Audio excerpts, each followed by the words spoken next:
परिचय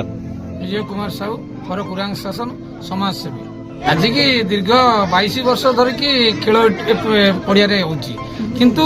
मत 2016 रे ए मिलन क्लब मत निमंत्रण करथिले फास्ट किंतु मोर टिके डेरी हे गेला तापर से 2016 टू मु आसी किंतु सेतबेल अवस्था ए पड़ियार भल नथिला किंतु आस्ते आस्ते आस्ते आस्ते एई वर्ष 2026 रे तो पूरा तार 20 डबल अधिक आई किंतु पिला मानकर जो मिलन क्लब पिला माने समस्त मनोभाव एक आ परिश्रम भी कर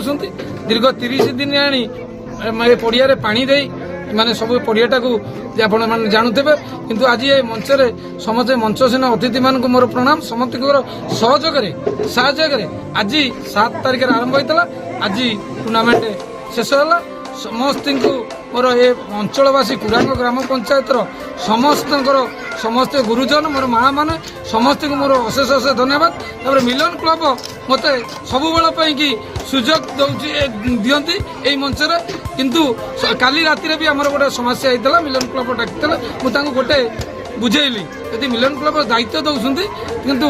मो कथाटा शुणा पड़ो से कहले आम आर मास मीटिंग करूँ तार प्रस्ताव करूँ 2027 कि माने कौन करा तार आगुरी प्लानिंग हम किंतु आज तो गंडरपुर माने गंडरपुर आ पूरण माने जीतिला से खुशी रे समस्त ये पिला मानकर आउ मंचसीन अतिथि मानकर जो खुशी जो आज गौरव ए अंचलवासी गोटे आलोक देखिले कुरांग शासन ग्राम पंचायत गोटे टीम मिलन क्लब किंतु से मिलन क्लब दुख प्रकाश कौन हो कुरांग प्रधान से टिके हायर लेवल को गले किंतु आम से पर्यटन लेवल को जीव बोले सब बेल मो पाखे यहाँ मो पाखे प्रस्ताव सेमती आस्ते आस्ते आम आगू जाऊँ 2027 कि आहरी आगू जीव तापर मोर ए अंचल समस्त माने पंचायत सरपंच गोटे कथा मत आज कहते मुझे गोटे कथा पचारि ए ग्राउंड असुविधा होची पाचेरी पे सी मत डाक कले 5 लाख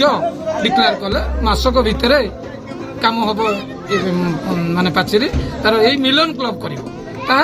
जो प्रॉफिटा हम ये मिलन क्लब रखिब आर वर्ष को आते असुविधा हेनी सब खेलर ये अंचलवासी को कोटि कोटि प्रणाम कर मोर अमूल्य भाई आ राजा भाई या मीडिया गोटे गोटे फोन रे जाऊ